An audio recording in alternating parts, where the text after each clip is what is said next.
Today we're going to Australia to speak to an entrepreneur that's doing 240,000 Australian dollars each and every single month. It's a niche travel agency business. He's doing all right, he's making some money, but he wants to turn this business into a commercially profitable enterprise so that one day he can sell it. And I like him because he doesn't actually want to sell it. He just wants the discipline of that philosophy. What a guy. Take a watch. Hello campers, welcome back to the business broadcast. JB joins me again. Hello everybody. As the airwaves go to Australia. That's right. Go on, get your favourite joke out. What Come on. You know what you want to say. Well, I've just got, my throat hurts. I'm feeling a little bit hoarse. Is that what you think I was going to say? No, you normally do the gag about your big down under. Oh, no, do you want to do that we've one? done that too often. No, but we are getting big down under. Today on the podcast, very interesting. So this guy John, another John, because we normally give John Buckley shouts out. Well, let's give him a shout. Hello, John Buckley. Hey, John Buckley, we've got one of your fellow Aussies on the show today, John, so make sure you stay tuned. Of course you will anyway. Have you seen that John is still doing timestamps for us? We don't need to do any editing. I might just send him the raw videos and just get him to do the edits for us. That'd be lovely. Someone in the comments said, we need to make sure we pay for John to come to one of our events. And he replied saying, yeah, that sounds good, mate. Oh, we should do that, shouldn't we? Can we do it at BMC? Can we have like a special... If you want to do that, JB. But just for listeners and viewers that don't know, John Buckley is a regular commenter from Australia the comments on YouTube. He's normally there at 7:01 p.m. every Sunday and Wednesday when this podcast comes out in video format. And by the way, if you're a listener, you're like, hang on a second, I have to wait till Monday or Thursday for the goodness. You can get it a day early on video exclusive. Other big news, guys. Currently, the James Sinclair business broadcast, as of right now, number 9 in the podcast entrepreneurship charts in the UK. I mean, guys. Come on Apple. Clap on my own. On Apple, but don't devalue it. Entrepreneurship in the UK. There you go. Thank you. That's good. It's good. It's good. No, we're doing better than Acquired, which is just ridiculous, isn't it? We're doing better than Wandry. I don't think it is, but ridiculous. I think that's what you said off air. Don't go back on it now. It's a great podcast, Acquired. Yeah, but we're different. We are. Yeah, that is true. Ours are not 4 hours long. No, they're not. But yeah, we're always above the BBC usually as well with their little podcasts. We are. Do you know what? I'm gonna see if there's any. There's another. We've got a new review as well, actually. Oh, it's a very fresh review. Go on. What is it? This podcast, I've not read it, so I don't know whether it's gonna be a good review or not. 5 stars from Lal L. This podcast delivers a fantastic variety of topics, ensuring there's always something intriguing to listen to. The hosts are engaging and knowledgeable. Thanks, lol. Making every episode very informative and entertaining. It's a must listen for anyone seeking a well-rounded and captivating podcast experience. Wow. James's Nan. Thanks, Nan. Thank you, Nan. I appreciate it. Well, there you go. I mean, should we talk about where we're going today? Australian Racing Tours. Yeah, so this guy has got a company called... Australian Racing Tours. It's Australian Racing which is very good from an SEO perspective because the thing that he does is also the thing that it's named after. Brilliant. He's been trading for over 10 years. He's doing an estimated $240,000. What do you think that is in month? Pounds? About £3.50. No, do you know it used to be back in the day. Do you remember you could go to Australia and it was like 2 to 1? Oz is expensive, by the way. It's nice, but it's expensive. 2.4 is probably 210,000 a month, I would say. Let's find out. Let's find out live, guys. Don't go anywhere. $240,000 is. You were completely wrong. 122 grand a month. Oh, really? Oh, let's not bother getting him on then. So it's about half. Half? Is it still 2 to 1 then? I'm moving back to Australia. It's $155,000. But how much currency? Well, it's 1,110 yang. So us normal people though, is that because how much are you trying to transfer? I think you're bigger than everybody else. No, I just typed in 240. I'm doing me yen in hundreds of thousands. That's what I'm doing. Me yen in hundreds of thousands. No, I put in $240,000 and it changes it for every. Oh, that's good. Yeah, so it's 9 million Filipino dollars. Filipino pesos. There we go. There you go. If you're wondering what the exchange rate is, then you're welcome. You now know. So yeah, $240,000. He's got. Just pause though. I think that's impressive that he's managing to find in Australia, where it's only a limited population. It is very small, and they're spread across a huge Yeah. The country is like the size of America, isn't it? It's the size of Europe. You could put Europe, the whole of Europe, into you always Australia. say that, don't you? Yeah. But to give people context, 350-ish million live in America, I think. That's the... Yes. What is it for Australia? That's 27 million. 7 million And people. they all live on the outside. They all live in Melbourne. Less than half of the UK, to give people another statistic. I mean, It's a third. Is it a third? Just over a million third, in the UK. That's crazy, isn't it? Yeah, I mean, it is massive. Yeah, you can't, until you've been there, you can't quantify how big it is. Like, I remember the first time I flew in and they were like, we're in Australian airspace. I was like, well, that was quicker. I thought it was going to be like 26 hours. And then it was only like 18 hours into the flight. Like, oh no, we're just coming into Darwin, mate. We've still got to go 6 hours across her. I'm like, all right, fine. Mate, the impression is so good. There's going to be a lot of that today, guys. If you don't like Australian impressions, maybe switch off now. So, but to think he's doing $240,000 US or 122,000 English pounds, finding people in Australia that want to travel to the races. Just horse racing. Yeah. So he's not doing tours for everything. This is just people interested in GGs. I think that there is a big, obviously Oz is a very, very big sporting country. And I think there is a big, like betting. I think betting's a big thing. So like when you go to, what do you call it? I think they call them Tab. There's a brand called Tab. Right. Giving them free advertising, but effectively it's like a Corals, like betting shops. Oh, like, yeah. Everybody goes on a Saturday and Sunday to bet on AFL, cricket. Like it's like, and you can bet in pubs, but there's like a weird pub rule. So they don't call them a pub. It's like a hotel. So you go to a hotel, but it's not really a hotel. It's a pub. It's a bit strange, but I think there is a big betting and gambling culture over there. Fine. So and he's based in Melbourne. Still impressive. He is. And we found out that his average trip is around $5,000, and that doesn't include flights. So no, you have to get yourself there. Fine, yeah. So what is that then? So 250 divided by 5. What's that? So he's doing 500 people a month. Is that right? There you go. Good maths. I don't think it's as much as that, is it? Or is it 50 people? Is it 50 at 5? It's probably 50 at 5, isn't it? Sorry, we have to divide that by 5. Here you go. 48, yeah. 48, so 50. So I was just I thought 1 0 off. He's moving half of the country every single month to go to the when GGs. you say it like that, he's only got to find 50 people a month, hasn't he? That's every month. So he's got to find 600 people a year, which is still quite impressive, isn't it?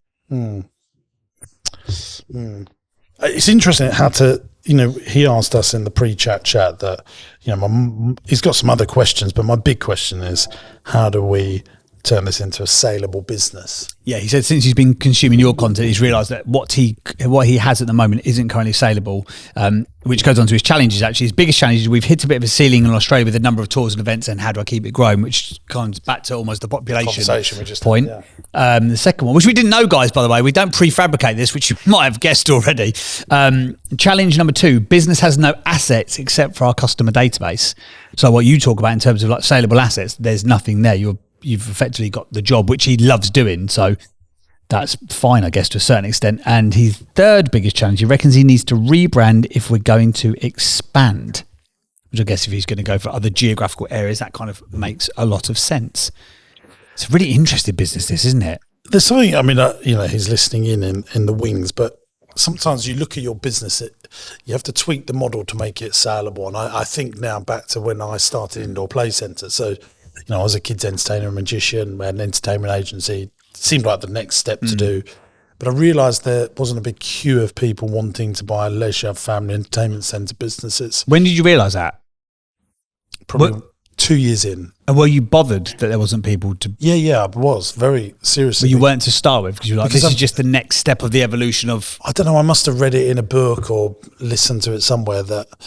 the real wealth is only made from selling a business. Right, okay. Very difficult to make money from trading a business. Right. So how many did you have at this point after 2 years? Like 3 or 4. So you still carried on and bought more then, even though you knew it wasn't a saleable... Yeah, but then I tweaked the model to put childcare into them. Okay. And I think if you look, venture capital, private equity, trade buyers... They want that. Yeah. And actually putting them together makes it a really good model. And I think probably the same medicine will be prescribed here for this business, is you keep the GG bit, the horsey bit, but maybe you need to bolt on some other things that give it a bit more volume in terms of sales, cross-pollinate services, thus increasing margin, and probably actually will increase average order value, because I think once someone's gone to the Kentucky Derby, do they want to go every year? It's maybe a trip of a lifetime kind of thing, isn't it? Some might do. They might go to the Royal Ascot once.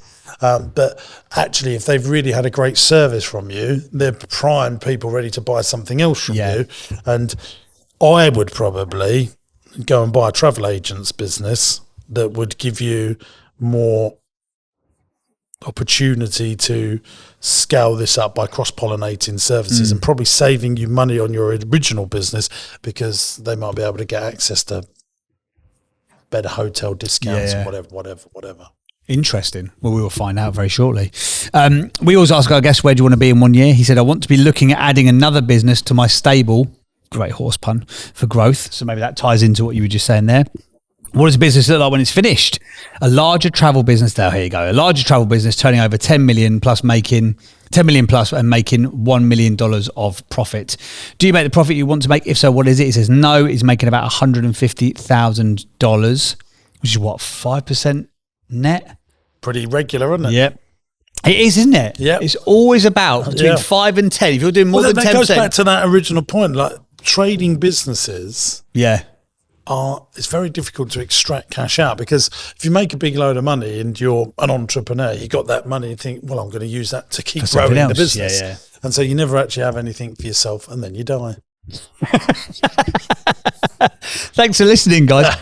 You're talking of that. You did a video on your main YouTube channel. At the time this comes out, it would be about 4 months ago, but you can go back and have a look at it. And you did a lot about like the struggles of entrepreneurship. Were you surprised at the amount of people that have reached out off the back of that video?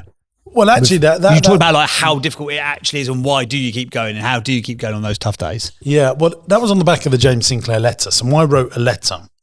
He's always cross-promoting this guy. Absolute masterclass, guys. Absolute masterclass. I write a letter every weekend to people that subscribe to my newsletter. It's very good, by the way. A lot of people might be on my mailing list, but you have to sign up for this separate, and it's free.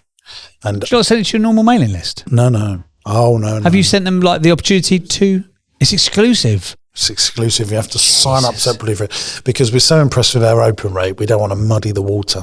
Right. Okay. What's the open rate at the moment? 80%. Is it? It's impressive. It's gangster moves. I love it. Gangster moves. Yeah. And so we want people to actually purposefully, with intent, have to go to my website, jamessinclair.net, click on the letter page, and actually purposefully sign up for it. Because it is, I think, way better value now than the podcast, the YouTube videos, and the books. Really? Wow. Yeah, because I think... Glad I bothered to allocate 2 days a month to this old tripe then.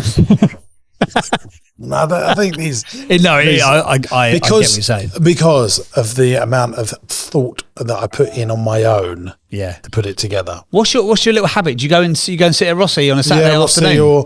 I'm definitely on my own. Yeah. I'm on my own. And I don't really...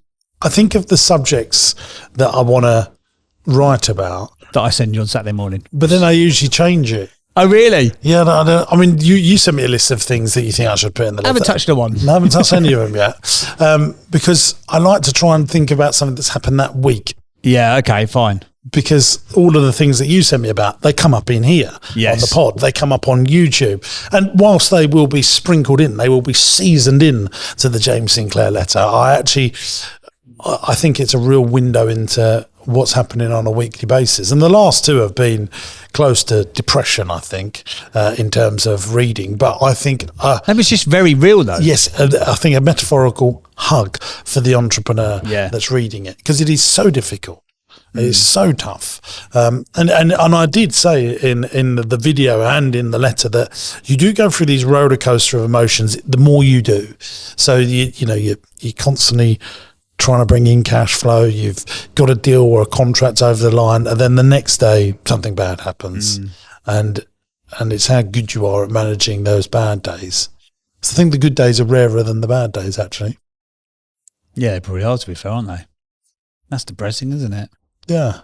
Do you find, because you always talk about getting out of environment to do certain stuff, So that's what I you go and sit at Rossi. So would you find? Have you ever written a letter when you're not in one of your sites? But I could only do it there because it's weird. The sea's on my right, and the staff don't bother me there. But it's still your place. Yeah, but I like being there. Oh, okay. I don't know. It's the ambience of the sea to the right, the natural light.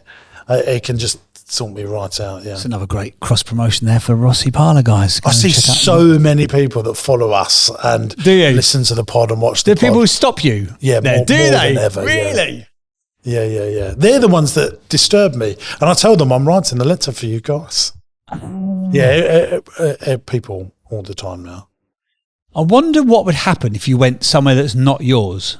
Well, I went to Santorini, and people come up to me in Santorini. No, not for the coming up to you thing, but for the writing.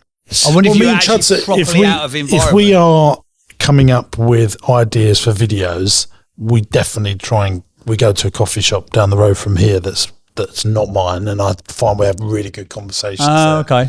Much better than we would have in this hotel. Because when you walk around here, you're looking at stuff that needs to get done, or you're thinking about bits and pieces. I don't know, I just think getting out of environment, like people have their best ideas on holidays, don't they? Yeah, that's true. Or in a hotel, like when you're travelling for work and you're in that hotel room, my God, I mean, what happens to you? You become the most productive person that evening, don't you? You get the laptop out, just get a week's worth of work 7 done. novels here, go down for dinner. Right, shall we get on, John? Did you actually cover his business, or have we just waffled on? No, I think we have. Yeah, how does he spend his day and time in the business, managing staff, operations, and looking on ways to grow? And then he's got a bunch of questions that he'd like to ask you. Oh, before we do that though, have you still got this intent of a fact or whatever it is of the week? Stop saying intent, because by the time we finished today, it would have been 3 months worth of fact off the week. That's true. Are we still doing it then? Yeah. Okay, fine. Interesting quote or fact. Interesting quote or fact. Interesting quote or fact. It's time for the interesting quote or fact of the week. If it's staying, we should probably get a proper jingle. No. That is I love that jingle. Good. Go on then, what do you want to do? I think people won't realise that that's you. I think they will realise. I think they will. I don't think they're going to go, I'm glad they got a voiceover artist to do that, or someone with a fantastic singing voice. Yeah. Well, I'm going to go with my fact. I found this. I think this is genuinely fascinating. Walmart, the guys that used to own Asda. Yes. They don't own it anymore. They own 10% of it. Oh, okay. I hate that I know these. I mean, I've just given you another fact here. Yeah, there you go. Just free facts. I actually know that off the top of my head. How boring is that? That I know the Walmart family still own 10% of Asda. Did they own all of it at one point then? Yeah, they did, yeah. So who did they sell it out to? The Ice brothers. They were a big, don't do that. No, Isa, I said. Okay. They've got a big chain of petrol stations. Very wealthy couple of guys. What, international group? No, in the UK. They bought it 2-3 years ago. The Isa brothers. It sounds like you mix them up with the Isley brothers who sang Unchained Melody. No, it's a couple of Asian guys that become who own garages. Yeah, petrol station garage. I think they're the biggest petrol station independent garage owner people in the UK. And they could afford to buy out Walmart. Well, they took a lot of debt on to do it. Okay. I think they had 1,000 petrol stations, a load of Subway franchises. I think they bought Cafe Nero as well. No. Tune in next week, and the fact of the week is going to be around the Isa brothers. Yeah. If that's what then, I'm going to write that down. Isa brothers next week. Yeah. Which in our world is about 45 minutes away. Okay, fine. Anyway, so back to my fact. Yeah, sorry. Should we do the jingle again? No, we can't. It just drags on. Walmart makes $1.8 million of profit every hour. Every hour? Every hour. $1.8 million of profit an hour. Jesus. And I think... What are you on? Still about 2 mil per hour profit? I think as well, the Walmart family have spread their wealth over individuals in the family, but if you bolted them all together, they are by far richer than Bezos. And Really? Yeah. Tune in again next week, guys. There's a lot of them, and they're all got 50 billion each, but... Really? Yeah. Because it was one guy, Sam, wasn't it? Yeah, Sam, I mean, if you can listen to any podcast on Sam Walton And I'm sorry, we've got a percussion band in here somewhere. So that's all the change in Jimbo's pockets. Sorry. If you can listen to any Sam Walton podcast, there's some great ones on Wondery about business movers. Listen to the Sam Walton podcast. That's great, isn't it? Yeah, because it is a masterclass in business. Yeah, especially if you're in any form of retail or selling products, physical products. You know, his brain and how he thought about things. It's just quite unbelievable. I'll never forget the first time I walked into a Walmart and I was like, oh my God, you could get like some cookies, you can get a baseball bat, and just over there, I can go and get a gun and bullets. There Wonderful. Everything that I need all under one roof. All under one roof. So you've got the quote, yeah? So I've got a quote, right? Yep. This came up in a book that I was reading the other day, and then it came up again this morning when I was on the way here. I thought this was very good. If that person could stop rattling all of the cutlery, I think he's got all of the cutlery and he's just shaking it dry. Yeah. He's decided to shake it Sorry dry. about that. You can't solve a problem with the same level of thinking that created it. Yeah, that's very good. You can't create a problem with the same level of thinking that created it. You can't solve. Exactly that. Thank you for picking me up on it. You That was the issue there. create a problem. I was using the same thinking to prove the point. This is why we're such a good double act. This is why the British Podcast Awards still ignored us this year. We're coming for you next year, though. 2025 is the big year. So there you go. That's this week's interesting fact of the week. Interesting quote of fact. Interesting quote of fact. It's time for the interesting quote of fact of the week. Your pal James Martin, who gives you unsolicited feedback, I can't wait until he hears this section. He's going to have an absolute fit. Well, I think people are going to hate it. I think he's going to tap at your front door. No. I think people are going to hate it. I do. But then they're going to love it. Because like when you turned up, people didn't like you, and now they love you more than me. There you go. There you go. Right, 25 minutes late. Should we actually get John on? Let's get him It's on. probably the middle of the night for him because he's in Australia. Hey gang, James here. Great news. Business Masterclass is coming back to London. This is my ultimate 2-day event that will grow the profitability and size of your business so that you can have a commercially profitable enterprise that works without you in it. I've run this event before. People absolutely love it. We get rave reviews and I'd love for you to come along. Imagine 400 business owners in a room serious about growing their business. Imagine the connections you can make. I'll be on stage teaching you all the stuff that I've learned over the last 20 years in 2 days to seriously scale your business up. If you want to find out how to buy companies, raise finance, get customers, and make your teams as profitable as possible, then this is the event for you. Look, it comes with my 100% money back guarantee. You come along to this event, and if at the end of day one you go, do you know what? I haven't got 10 times value out of what I've paid for this. I'll just give you your money back. And here's the great news. Tickets are only a few £100. There's no sleazy sales on the day. It's just me delivering all the stuff that I know about growing businesses. And I can't wait to meet you. I'll be there. We'll have a little chat with the other 400 people in the room. It's big enough, but intimate enough to really learn the stuff that I know that scales businesses. Cannot wait to see you at Business Masterclass. Now, every year the tickets go like hotcakes, so make sure you get your ticket now.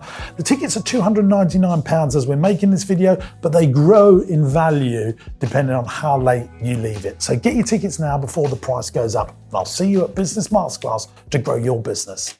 John, g'day. How are you? Great, guys. Fantastic. G'day, mate. G'day, mate. Lovely to have you with us all the way from down there, down under. And I can say that because I've got family from Australia, so it's not just generic Australian impression racism. So there we go. John, we have...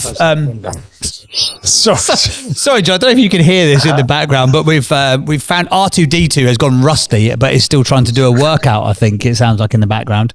Yeah. No, that's They're okay. moving barrels. It is what happens. It won't take long. We're live on location here. John, give us the summary of the business, if you don't mind, because we've talked about it a little bit, but just explain to the lovely listener, like, what is it exactly that you guys do? Tell us a bit about yourself. Well, I'm an all-inclusive tour operator for horse racing. So I take clients to the horse races around the world. I organise their transport to and from events, accommodation, tickets, functions, events, and make it a fantastic all-inclusive experience for them. So they get themselves to a location, so like Royal Ascot you mentioned, or the Kentucky Derby, or one of those other ones. They get themselves there, and then you pick them up from the hotel, and everything for the next 4 or 5 days is organised by you guys. Correct. Yes, we meet them in location wherever that happens to be around the world or Australia, and then we look after them. We have welcome drinks, and then we take over, manage them, and look after them for the next week, and give them hopefully a fantastic experience. JB, one of the great questions you asked in the pre-chat chat, and I think listeners love listening to this, is how did you get your first customer, John? Well, my first customer in my horse racing business was I wanted to go to England to see Australia's best horse race at Royal Ascot, and I thought 25 other people would, so I made it happen. Yeah, I love that. What made you think, I bet 25 other people would want to go? Because I've also done, prior to that, I also do a little bit of what you guys call football, but what we call soccer, bit of travel for that as well. Right. And again, was that scratching your own itch? You wanted to go and you thought, well, if I get 15 mates to go and they all pay, a couple of, $100 extra, then that pays for my trip? Yes, it started off like that as a small thing. The soccer built up a little while, and every World Cup we actually took 400 to South Africa for the World Cup. No way, did you really? Yeah, and we were very lucky, and then I sort of got rid of that business, and then I just do the soccer for a bit of fun on the side. I took 40 people to Russia in 2018 for the World Cup, and enjoy that on the side. And why did you stop that business? Because that was only for the Australian national team, and they play extremely infrequently in destinations that you can go to. Okay, that makes sense. Right. Yeah. And is there enough of an appetite? Because I know that obviously soccer is growing massively in popularity. Is there enough of an appetite for? Obviously, I know like a lot of the big Premier League clubs, for example, like Arsenal, Chelsea, United, they will come over and they'll do like a tour. So they'll play a couple of games in Melbourne, they'll do a couple of games in Sydney, maybe a couple in Perth. Is there Australian teams that do that sort of mirror to that and sort of go and play internationally? Is there enough of a market for that, or is it just the Socceroos was only the biggest, sort of big enough to make that the model work there? Yeah, that's the Socceroos are really the only one that makes it work. It's hard to do it with club teams. There's no club teams in Australia that you can do it with. Football struggles here, but obviously Manchester United and all the others travel around the world. But most people can just make their own way for a game or something. Whereas I give the experience with racing is that I have access to trainers and jockeys, behind the scenes access that money can't buy, experiences that the individual couldn't do themselves. Interesting. So why is soccer not popular in Australia? Because we have our own game called AFL and also a bit of rugby league. So AFL is massive especially in Melbourne. You'll have multiple games each week with 80,000 people there. And AFL is the nuttiest sport you've ever seen in your entire life. What does that stand for? American football, Australian football. Australian Football League, yeah. You hit it with your hand and you play in a circle and everyone just basically punches each other. It's nuts. My brother-in-law used to live next door to an AFL guy, and I was like, Jesus Christ, what does he do for a job? Play in the AFL? And they're like, yeah, he does. Oh. I was like, absolutely insane. He was like the captain of the Bulldogs, I think, if that's a team. Wow. So is it more like American football? It's sort of like no, rugby. not like American football. All right, John, we only asked. All right, easy, John. Easy, John. More like Gaelic football. Gaelic football, yes, it's very akin to Gaelic football. I don't even know what that is, and I'm going to stop asking questions now because that's not what people are here for. Okay, right. So let's go through the challenges. JB, do you want to read out challenge numero uno? Numero uno is we've hit a bit of a ceiling on Australia with the number of tours and events. How do I keep growing? Why do you want to grow, John? I think is a better question. Ooh. Because I want to grow the business, and I enjoy developing a business, and I'm looking to take it from the next step. I've got it to the level that it's at, but to take it to 10 million and beyond, there needs to be some sort of change, whether that's international or whatever else. So I always talk about the 14 Ps of a brilliant business, or 14 P's make the perfect business. One of those is having a brilliant product, and one of the P's is population.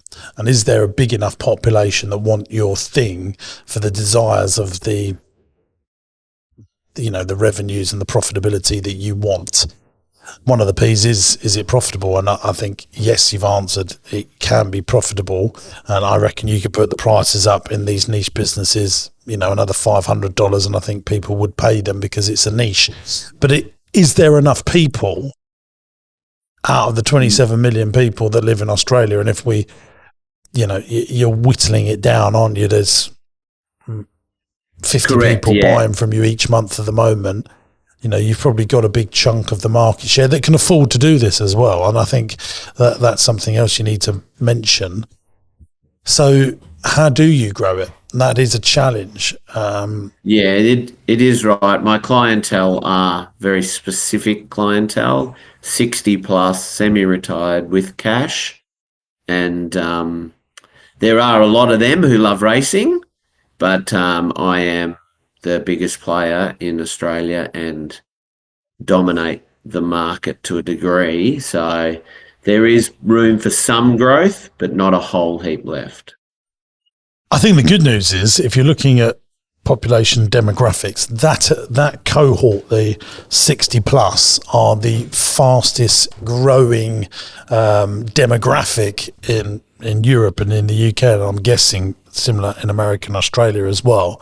And they're healthier, wealthier, and living longer than ever before. So I think that is a good news story. But it isn't probably going to be enough to turn it into the behemoth that you want to turn it into. So in the pre-chat chat, I think you need to... And also, these people have got so much time, they probably would buy other stuff from you, wouldn't they? Yeah, correct. That is true. They are... A lot of them are quite loyal customers and... actually friends now, and they would look at, they do obviously travel a lot, and so they are, and that's why I've already tried to buy one company, but that he didn't want to sell, so.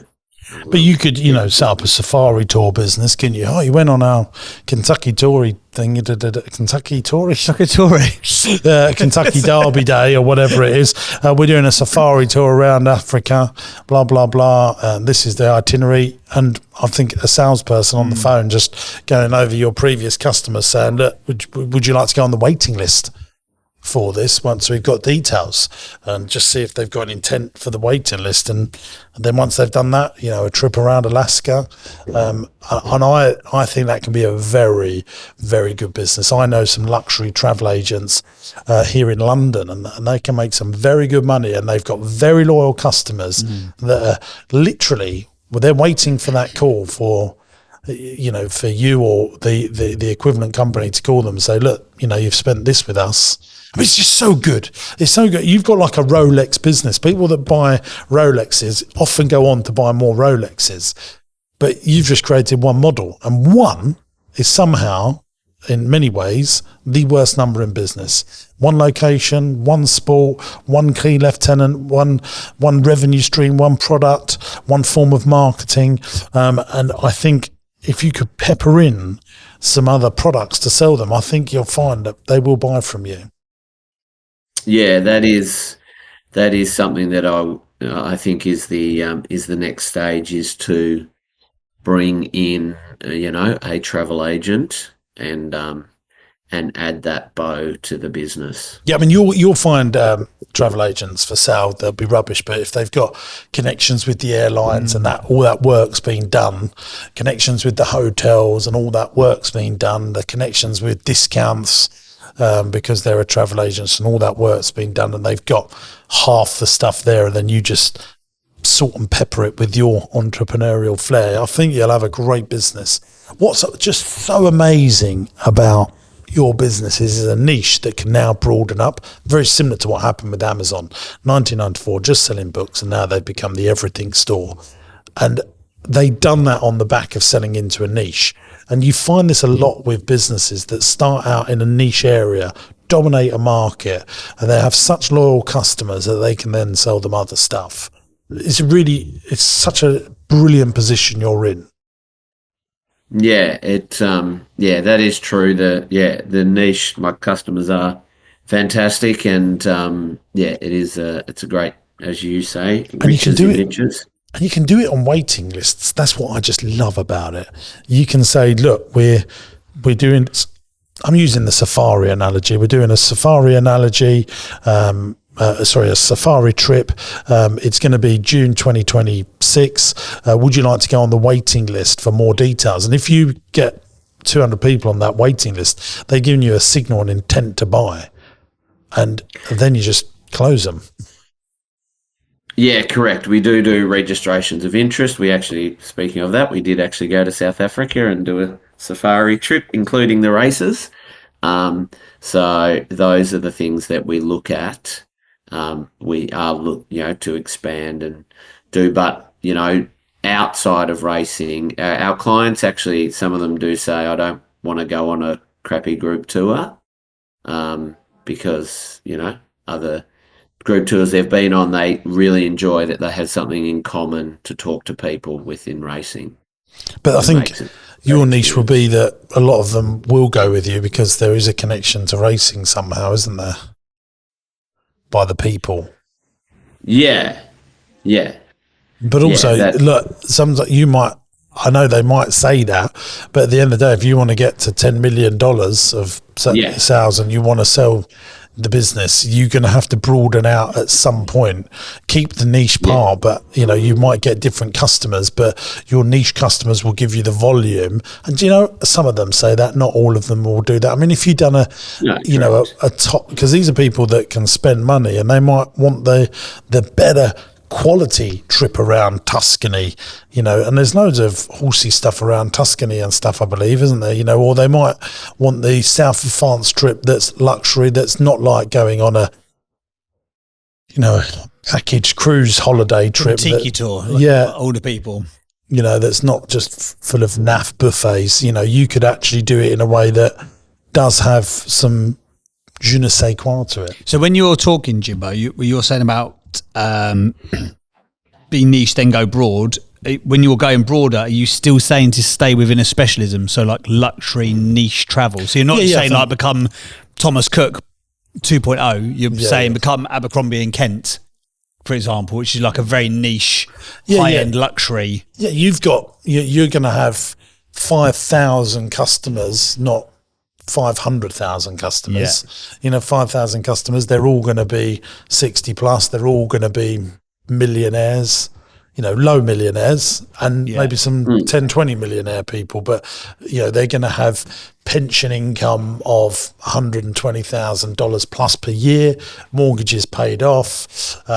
They probably used to be business owners or high level executives in businesses.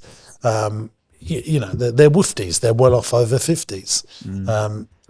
They are. And, they might have done that horse trip just with their guy mates, but they might do this other trips with their wives and groups of other couples, and I think, you put a couple of salespeople on the phones that are not selling, they're consulting. And probably some nice printed out brochures, because that group, and these brochures probably look more like books. They're hardback books, sort of walking them through, the exclusivity, and then I would have 3 different levels of service, by the way, as well. I would have, I think with all these things you're doing here, this is a great way of growing your profits. 5,000 is the bronze package, but for 7,000 that, you pick them up from their home, take them to the airport, arrange the transfers. And I would even have a 15,000 thing where you arrange all the flights as well, especially if you bought a travel agent. Well, why not? Because some people do like everything sorted out for them. Like a concierge, like a travel concierge. Yeah, that's, there are a lot of clients who do like everything done for them now. I always like to tell people this as well. There are some theme parks in the world that sell the queue pass tickets, where you don't have to queue up to get on the rides. And in some theme parks, they are 10 times more expensive than the gate price. I'm talking internationally here, but in those theme parks, they only sell a limited number. They're the ones that sell out first. Yeah. People that have got money Pay for convenience and getting their time back. And they're prepared to pay well for it. The great thing, like you said as well, that you can test the demand. Yeah. Create a wait list. Beautiful thing. Create. And in reality, there's not many businesses that can test it like travel and tourism at this level. Yeah.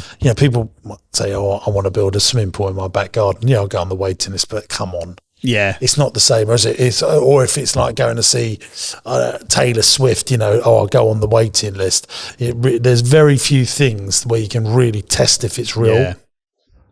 Yeah. And I think that is one of these. And you said, John, your second biggest challenge is that the business has no assets apart from the customer database. I mean, how big is that database of people who've already purchased from you and travelled with you? Probably around, of the database, probably around 3,000 to 4,000. Yeah, I mean, that's Daniel Priestley, who you had on your main channel, talks about this all the time. You've got to test demand with 3,000 people. So you've literally got the prime number of people to be able to test it with.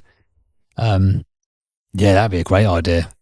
Why did you, out of interest, John, so you sort of dabbled in this sort of luxury travel in slightly different ways kind of model. Why was it that you did the safari thing, or was that because it was just a natural extension of the horse trip? That was just, if we're going to South Africa for the horse racing, then obviously you want to do a safari as well. So it was just in part of the whole trip. So same as when we do other trips, we do a bit of sightseeing on the side. If you go to Tokyo, you can go to Mount Fuji and things like that. Okay. Yeah, I mean, I think you want to make sure you keep the niche of the horse racing thing, but I do think if you could buy a travel agent that's got, a small team that can do all the admin for you, over time, you still keep the niche thing. Amazon haven't stopped selling books. They just do everything else as well. And so we're going to keep that. It's like all the banks, like the big banks here in the UK, they have a private banking wealth division. All of them do. But they don't ignore their most customers as well. So your ideal customer, I mean, I don't know if you've seen me talk about this before, John. There's two types of customers. They're the most customers and the ideal customers. And at the moment, you've got just lots of ideal customers. But what you want to do is you want to have a bit of both, because your most customers might end up becoming more ideal customers over time. And what lots of business owners and entrepreneurs do is they do some work with most customers, the broader marketplace, and it's a bloody nightmare and they give up on it. But if you have a lot of most customers, a big pool to fish in, you find more ideal customers. Does that make sense? Yeah, it does. Yeah. Give you a really good example of this. Disney create the Frozen film, which is watched by billions probably of children around the world. But out of that, they get ideal customers that will pay, like I did, £700 to go and see Frozen live, or go on a Disney cruise, or take my children to a Disney hotel. I will do all those things, but we're only doing those things because we've consumed the content, which is for billions of people, that allows them to get millions in their situation, spending more money with them.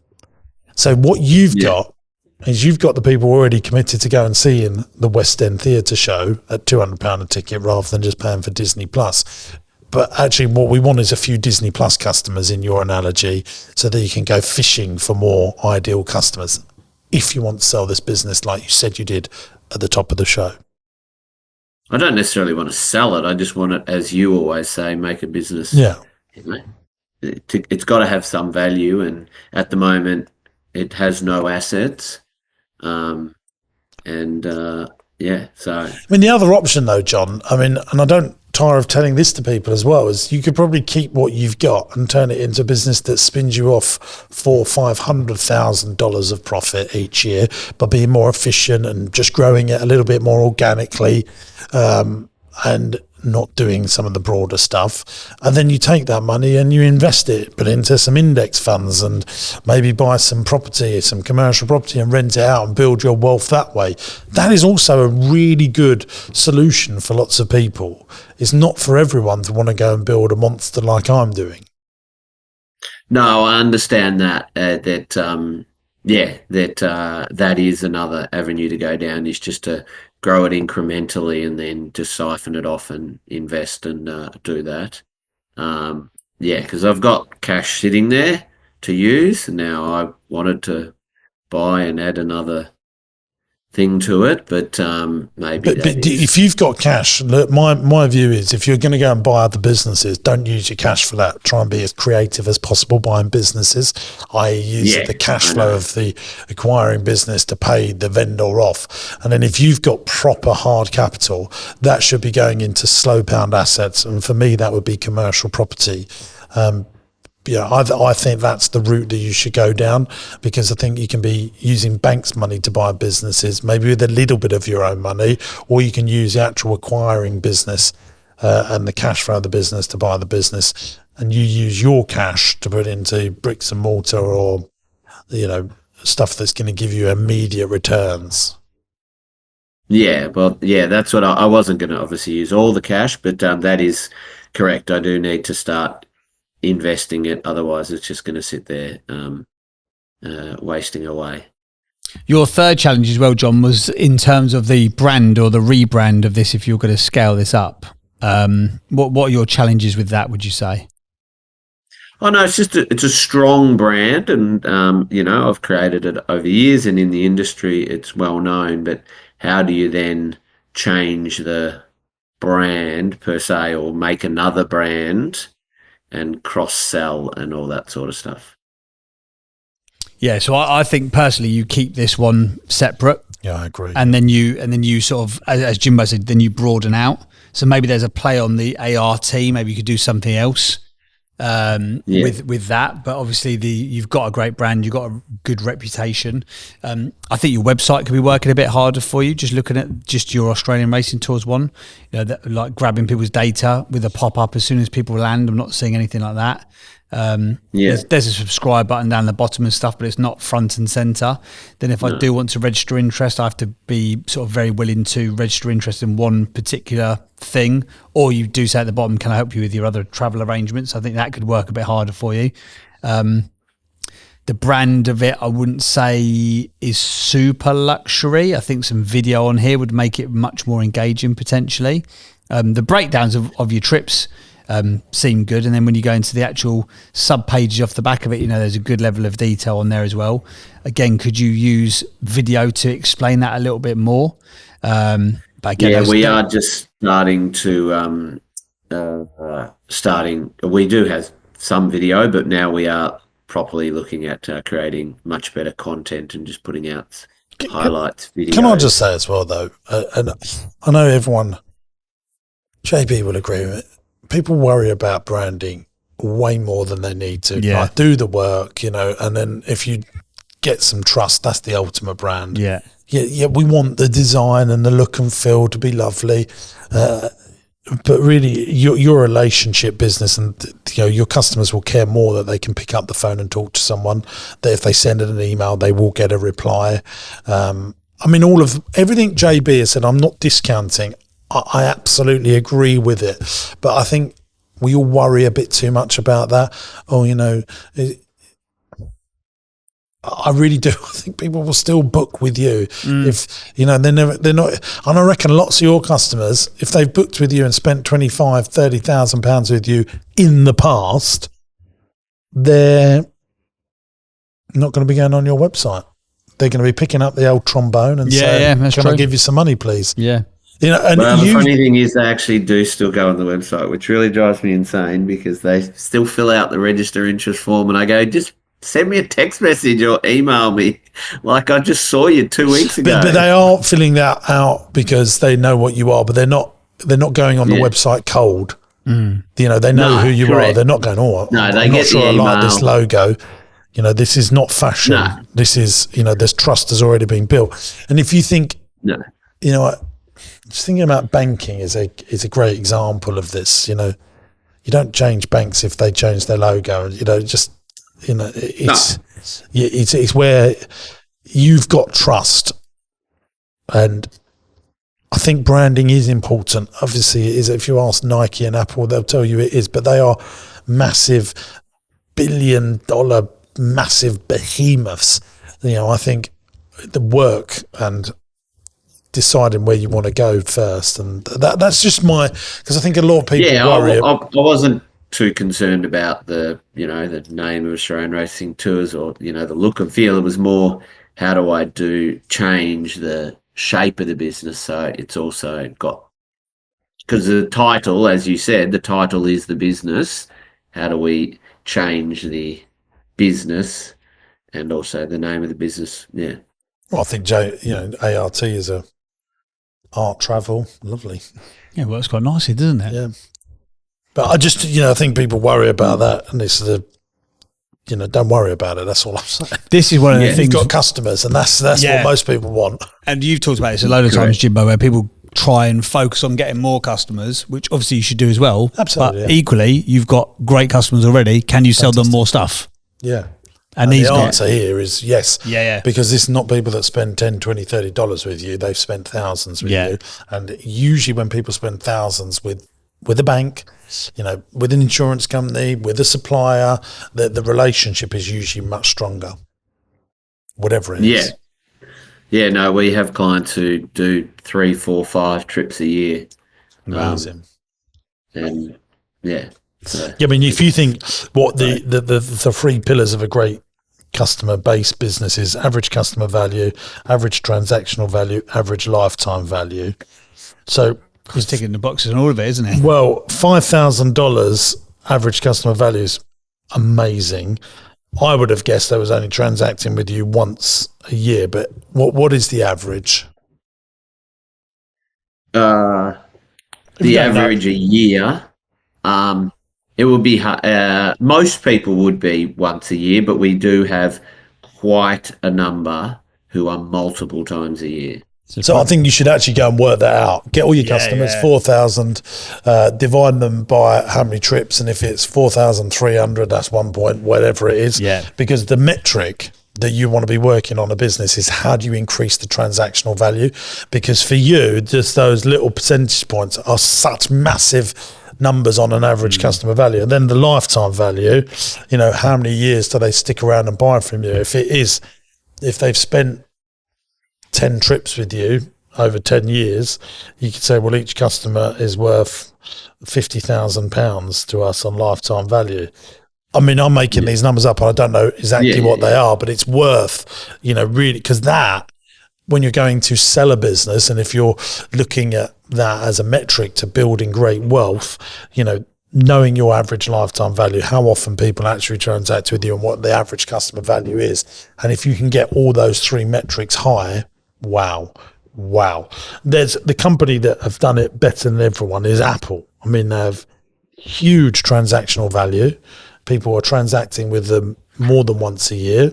They have, outstanding lifetime value and huge average customer value.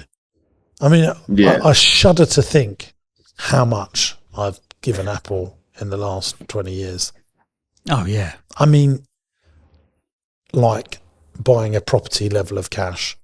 To your point, I was just doing some quick Carol Vorderman maths, and to your point about tweaking sort of the average transactional value, even if you said, right, you've got 50 customers a month, which is 600 per year, let's say that you can tighten stuff up and you make 2% extra profit from those people because of the average customer value. You look at another $60,000 per year, and then you look at it and go, oh yeah, but he's doing $240 a month, but he's not keeping $240. If you increase that profitability by 2%, you're adding $60,000 per year, which is at the moment just over a third of its profitability by making little tweaks. That has been what I've done over the last year coming out of COVID. I did not price my product right because I'm pricing it 6-12 months ahead. The costs, I was not expecting a lot of the costs, as you would have seen in travel, and accommodation has gone up significantly. and so my margins are too low as of June 30. But they have. I've just been putting them up and up, and my clients do not question the price. They don't ask about price. They just ask about the experience. Dream customers. I've just been increasing the price and increasing the experience and the quality. Yeah, nice. Well, to wrap up then, John, it sounds like you are sort of halfway there with all the stuff that you think that you need to do, and you've probably had it verified by Jimbo. Have you got any other questions that you'd like to ask? Because the questions you submitted was take it to the next level, make it a sellable business, build up assets in the business. I think that's all been covered, and then where to next? Anything else you'd like to ask? In summary, no, I think it's sort of. I think we've covered everything and just sort of given me the push that I need to take it to the next level. I tell you what, could be potentially a good niche. Have you ever thought, John, of bringing very well-off Australians to London for business seminars held in Earl's Court? It's a niche and a niche, but have you just? I mean, don't give us an answer now, John, but just maybe think about it.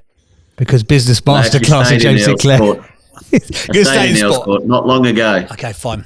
Yeah. Makes sense. I mean, he treats business like a sport, if that helps, John. I mean, it's just... We've got a lot of followers. Sit with it, we've got a lot of followers in Australia. Might be going over to Australia one day to run a seminar. Oh, that'd be good, wouldn't it? Yeah. Where should I do it? In Sydney or Melbourne? Where do you think, John? Melbourne, definitely. Absolutely. Is Melbourne more populous than Sydney? No, Sydney is, but Melbourne is catching it. So what is the population? Sydney's more of Melbourne? spread out. Sydney's more spread out. So what is the population of Melbourne?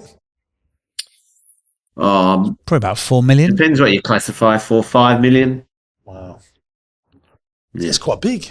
Yeah, that's what I'm saying. Australia's massive, but everyone just lives around the edges. Oh, yeah. There you go. And where can people find out if we've got any of our Australian fans? Maybe John Buckley, who's our number one fan in Australia. Maybe he loves the GGs as well. He's thinking, hang on, tell me the URL, guys. I want to find out more. Where can people go and find out about these? Hey, John Buckley, if you're from Melbourne, you guys have got to meet up and just discuss us. And I do love listening every week, and you guys comment on Mr. Buckley, so it would be hilarious. I think he is in Melbourne, I think John is. Yeah, John, where are you in Australia? We've got to arrange, we've got to try a business broadcast meetup, but we're not involved. We're just two people. Fantastic. Where can people go, John, if they want to find out more info about these wicked looking tours? It's pretty simple, australianracingtours.com.au. What a great URL. There you go. Awesome stuff. Thank you very much for being on the show, mate. All the best. Thank you very much, gentlemen. Pleasure. Well, there you go. There's John. Think about Australia. I think it's a very entrepreneurial nation. It is. 97% of businesses are small businesses in Australia. And there is... I think that'd be similar here, though. Do you reckon? Oh, yeah. It's a rubbish fact then, isn't it? There you go. Don't worry about it. 97% of businesses around the world are small businesses. Most people don't employ anyone, JB. No, that's true. They do everything within their power not to. In fact, I think they go. I was that guy. I'm going to go. I'm going to go down to Decathlon. You know, the sports shop. Also known as Decathlon. Decathlon, is that what it's called? Was that not a pun? No. Decathlon. You didn't think a sports store was called Decathlon after the event?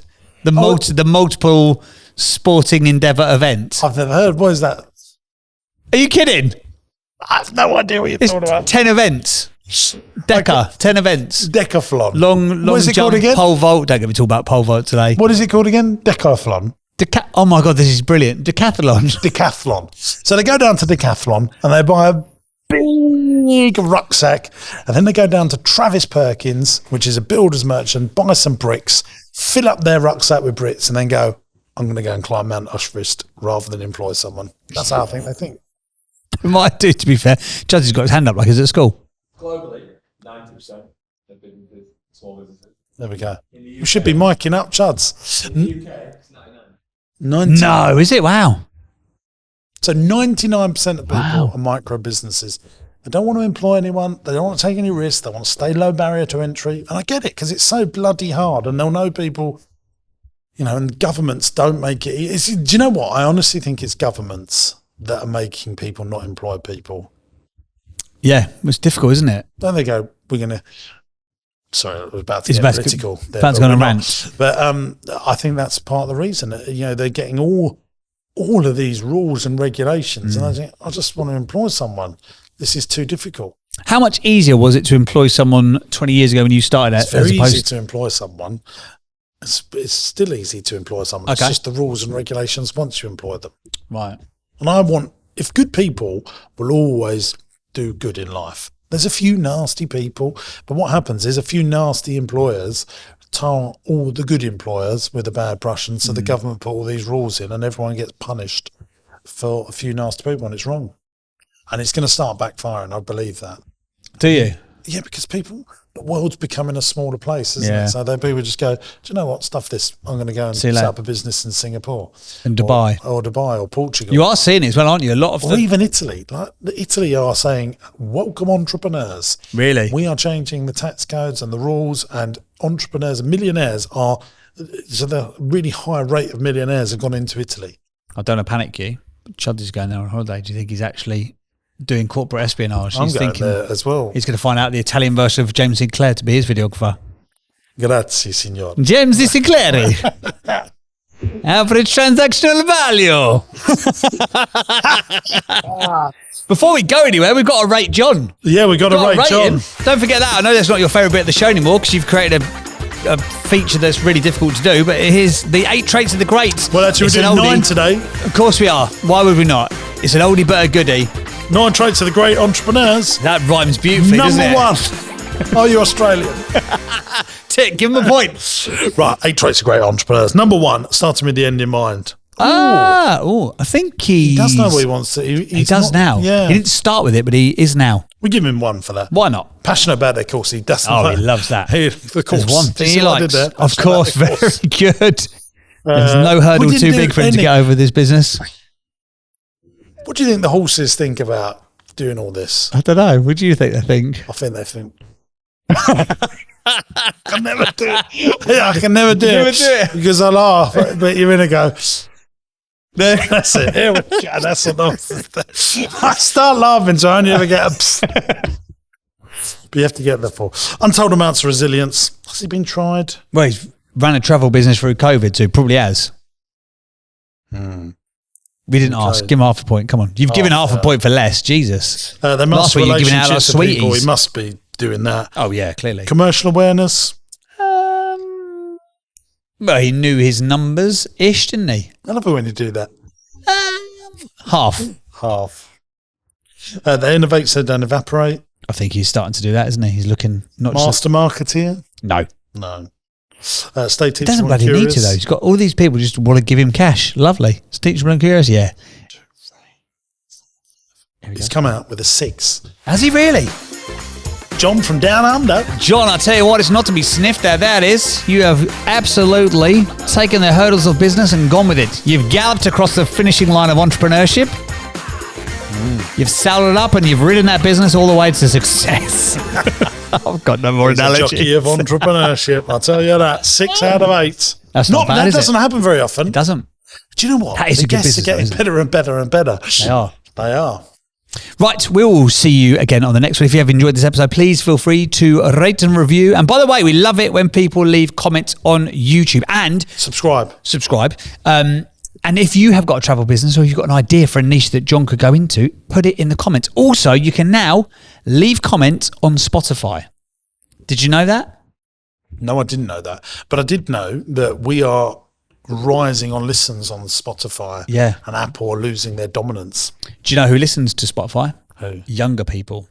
So you're starting to cut across. I tell you who listens to Spotify as well. Whenever I go travelling, people use Spotify way more. So Yes. I was in a restaurant in Santorini in Greece, and everywhere it's all Spotify, because they have the restaurant playlists. Yeah, and it's And, big. and they were so good. And I would every restaurant I asked, where do you get this music from? It was Spotify. Yeah.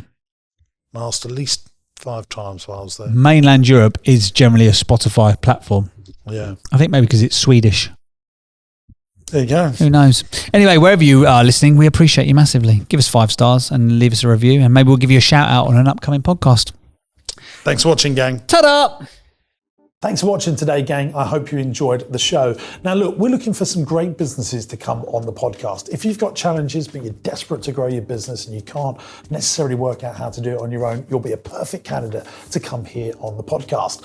It's absolutely free to come on the show. Go to my website, jamessinclair.net, and there's a podcast button. Click on the podcast button, fill in the application form, and we'll do our very best to get you on the show and try and grow your business. If you're loving the podcast, make sure you subscribe to the channel by clicking here. And why not give this one a watch? I think you'll like it.